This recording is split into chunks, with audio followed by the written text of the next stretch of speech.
ইয়াবা একটি মরণব্যাধি। প্রতিদিন অস্বাভাবিক আকারে বাড়ছে এর আসক্তের সংখ্যা। 1997 সালে বাংলাদেশে প্রথম ইয়াবা প্রবেশ করে। 2001 সালে বাংলাদেশের অভিজাত এলাকাগুলোতে তরুণ তরুণীদের মাঝে এর সেবন দেখা যায়, কিন্তু বর্তমানের চিত্রটা অনেক ভয়াবহ।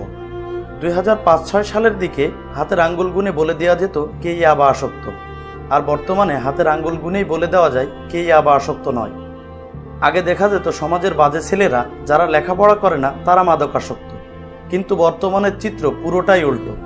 যারা লেখাপড়া করে, উচ্চশিক্ষায় শিক্ষিত, তাদের মাঝে এর প্রকোপ আকার ধারণ করেছে, যার মাঝে বেশিরভাগই কলেজ ও বিশ্ববিদ্যালয় পড়ুয়া ছাত্রছাত্রী। মাদক গ্রহণ যেন এখন এক প্রকারের ফ্যাশন হয়ে দাঁড়িয়েছে। তাই এটি জানা জরুরি যে আপনার প্রিয়জন ইয়াবায় আসক্ত কিনা। এই ভিডিওটি দেখার পরে আপনি খালি চোখেই বুঝতে পারবেন যে আপনার প্রিয়জন ইয়াবায় আসক্ত কিনা। তাই ভিডিওটি মনোযোগ দিয়ে শেষ পর্যন্ত দেখতে থাকুন।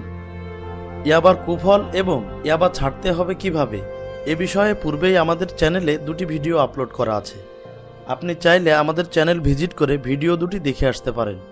এরপরেও এ বিষয়ে কোনো প্রশ্ন থাকলে আপনারা কমেন্ট বক্সে প্রশ্নগুলি করতে পারেন। আমরা রিপ্লাইয়ের মাধ্যমে তার জবাব দেওয়ার চেষ্টা করব। যদি সম্ভব হয় এ বিষয়ে পূর্ণাঙ্গ একটি ভিডিও প্রকাশ করব। কেউ মাদকাসক্ত হয়ে উঠলে একদম শুরুর দিকে বোঝা একটু কঠিন। তারপরেও শারীরিক ও মানসিক বেশ কিছু লক্ষণ রয়েছে যা দেখা দিলে আপনার প্রিয়জনের বিষয়ে সতর্ক হতে হবে। শারীরিক লক্ষণ: 1. খাদ্যাভ্যাস পরিবর্তন হওয়া।